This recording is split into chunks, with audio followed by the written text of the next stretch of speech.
For context, I should mention that I was only 28 when this happened. I had recently been diagnosed with multiple sclerosis, and the doctors were still trying to figure out the right medication cocktail for me. The side effects were brutal, making every work day a challenge. But bills don't pay themselves, so there I was, pulling double shifts at the gas station. That one day had been especially rough.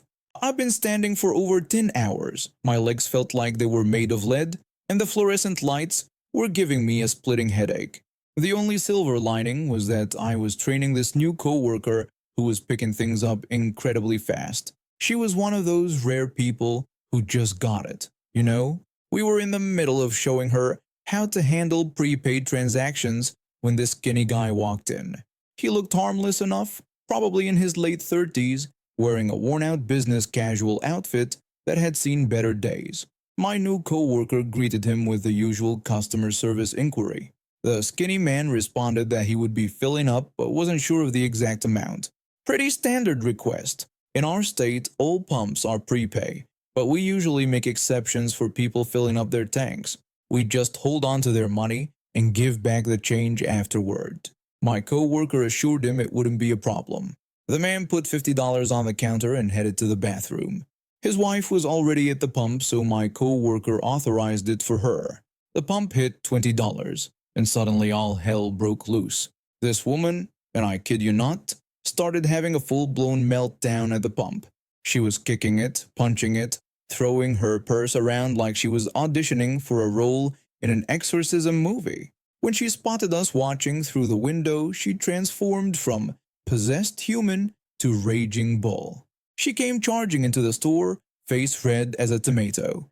She immediately started screaming at my coworker, demanding to know why we hadn't turned off the pump. When my coworker explained that her husband had said he was filling up, the woman exploded, calling my coworker a stupid cow and insisting her husband had only asked for $5 worth of gas. I felt my blood pressure rising.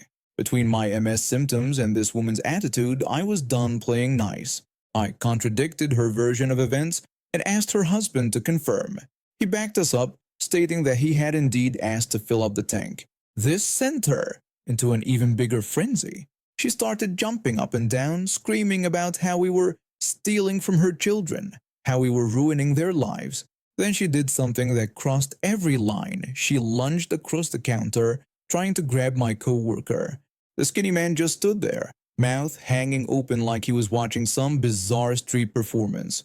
I'd had enough. I shouted for silence, and the store went dead quiet. When I demanded to know what she thought she was doing, she threatened to beat up both me and my coworker. That's when something in me snapped. Maybe it was the MS, maybe it was the double shift, or maybe I just decided life was too short for this nonsense. I smiled, turned to my coworker, and started taking off my name tag. I told her my login information and instructed her to call the police after logging me out. The woman asked what I was doing, and I explained that since she wanted to fight, I was logging out to accommodate her request. My coworker was already dialing 911. I invited the woman to step outside so we could settle this quickly. She started stammering, suddenly less confident. When she protested that I couldn't do this, I assured her that I absolutely could. I started walking toward her, and finally her husband snapped out of his trance. He tried to intervene, saying he would handle the situation, but I insisted that I don't take threats lightly. Right then, a police officer walked in. He took one look at me and sighed, asking who had riled me up. The woman immediately claimed that I had threatened her, but her husband quickly contradicted her, pointing out that she had started the whole thing. The officer reviewed the security footage, and that's when things got interesting. Not only did they arrest her for attempting to assault my coworker, but they also found meth in her purse. Her husband looked like someone had just punched him in the gut. The skinny man paid for the gas and bought us both drinks, apologizing profusely. A few months later, he came back to the store and told us the rest of the story. Turns out he had cancer and had no idea his wife was using drugs. He had filed for divorce and gotten custody of their kids.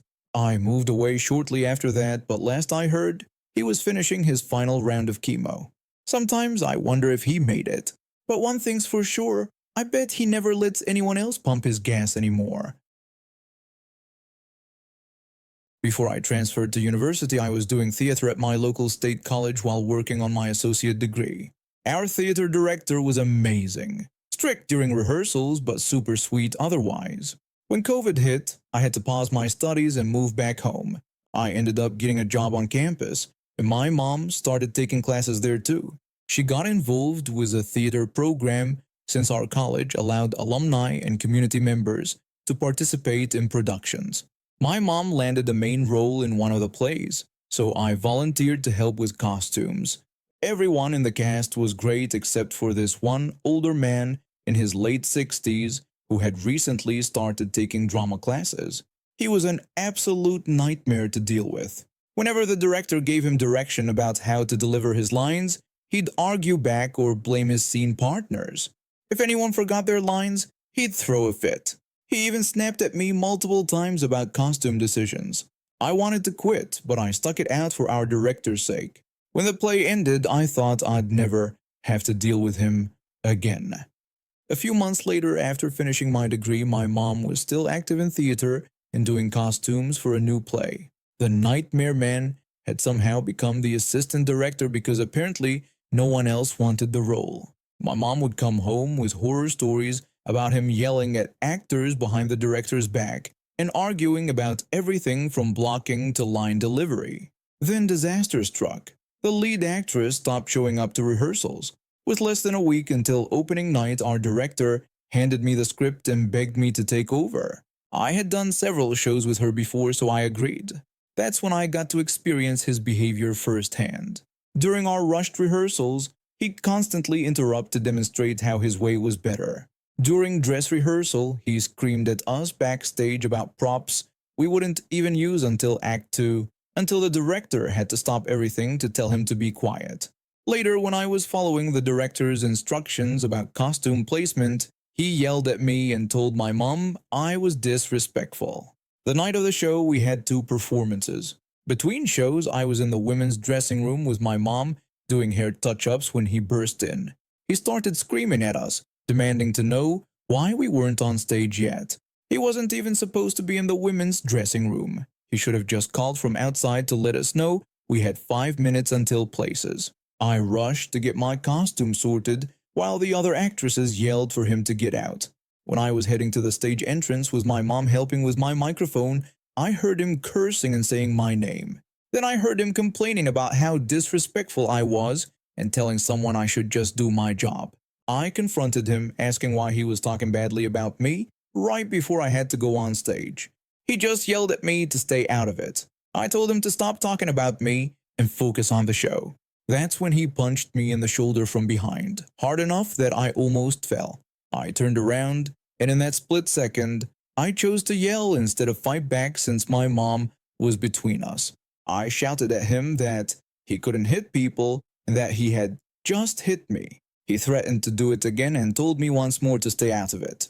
He started charging at me, but my mom slammed him into the wall and got in his face. She warned him to never dare touch her daughter. Suddenly, his whole demeanor changed, and he started repeatedly apologizing and telling us to hit him instead. This all happened during the pre-show announcements, so the audience didn't hear anything.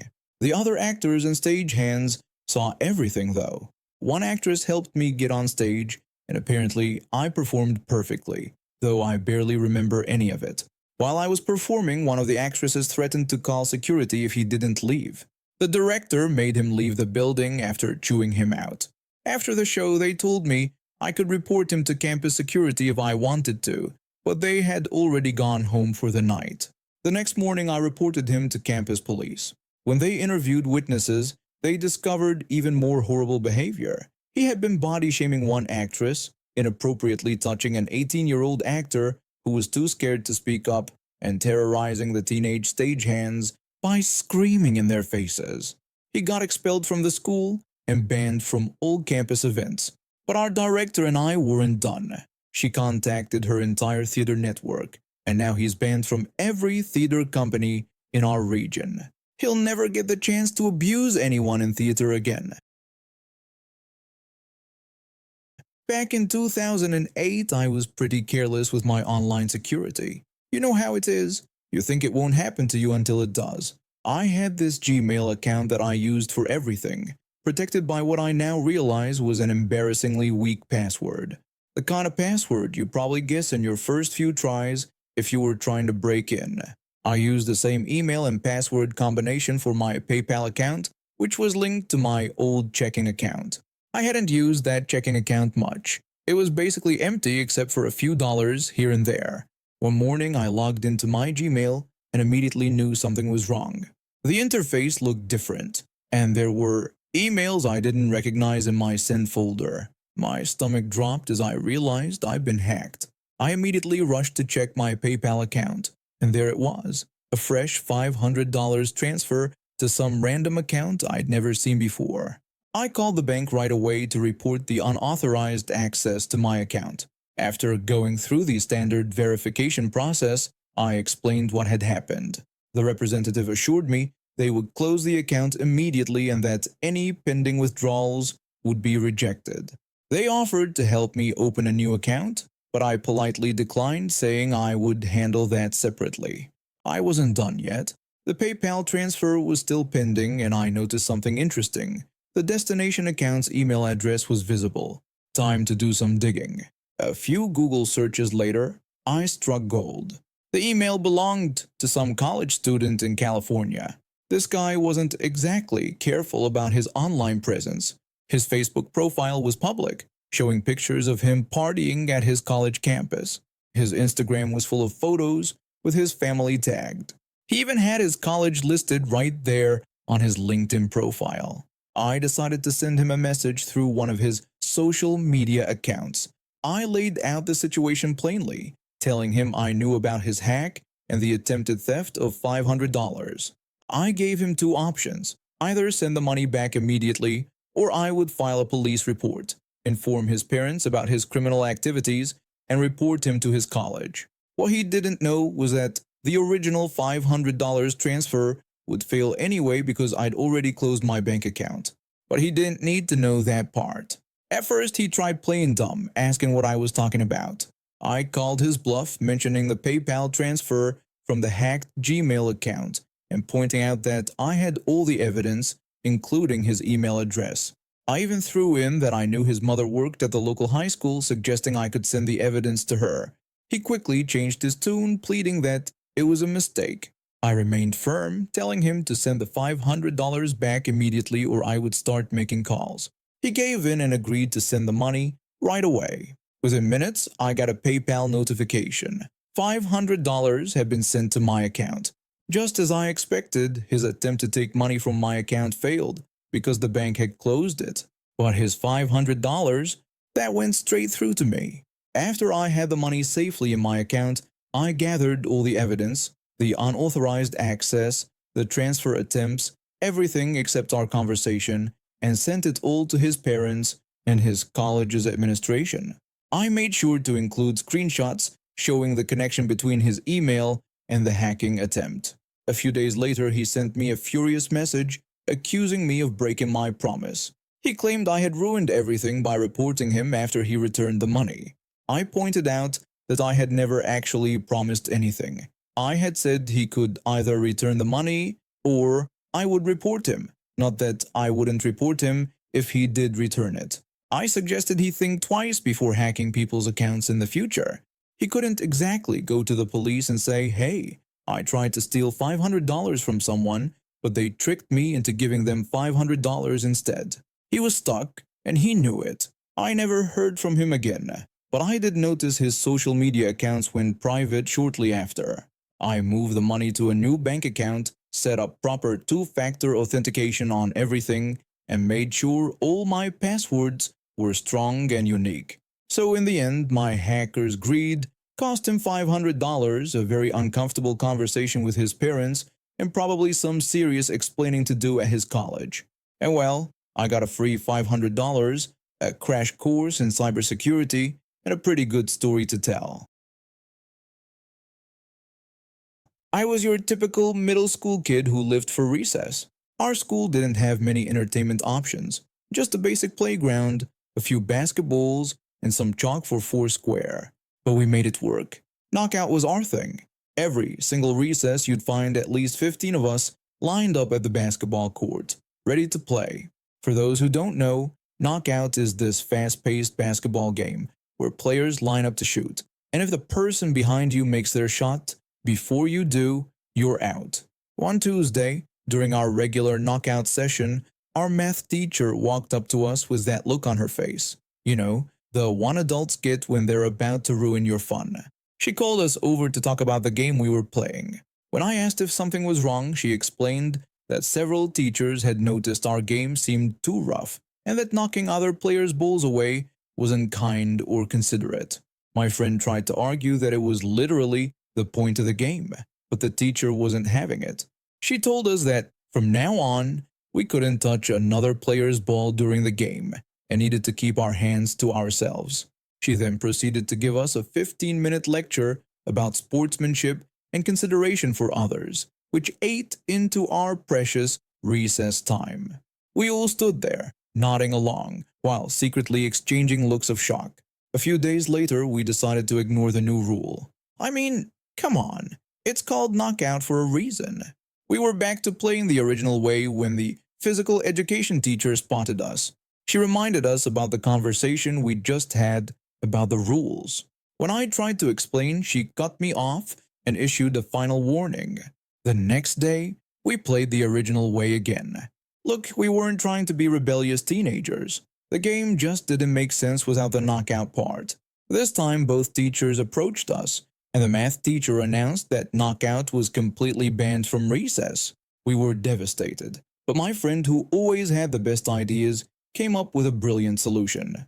The next day, we were back on the court, playing what we called flinger. The assistant principal walked up to us, her face already red. She scolded us, saying she thought they had made it clear that knockout was banned. My friend cleverly responded that we weren't playing knockout at all. When the assistant principal accused us of trying to fool her, my friend explained that this was a completely different game called flinger, where instead of knocking the ball, we fling it. Totally different game according to him. The assistant principal just ordered us to stop playing whatever this was and stormed off, probably to complain to the principal about us. We thought we were so clever, but the following Monday, every single classroom had a new notice posted on their windows. In big bold letters it read, "Official rules of knockout flinger." But here's the thing, they couldn't stop us. We just came up with new names every time. By the end of the semester, we'd gone through swoosher, pull tap, bounce out, and my personal favorite, definitely not knockout. The teachers eventually gave up trying to keep track of all our new games. The next year, when the new batch of 7th graders came in, we passed down our sacred knowledge of all the alternative names for knockout. It became something of a tradition. Every time the teachers banned one name, we'd just switch to another. I heard they're still playing basketball game version 12.5 during recess.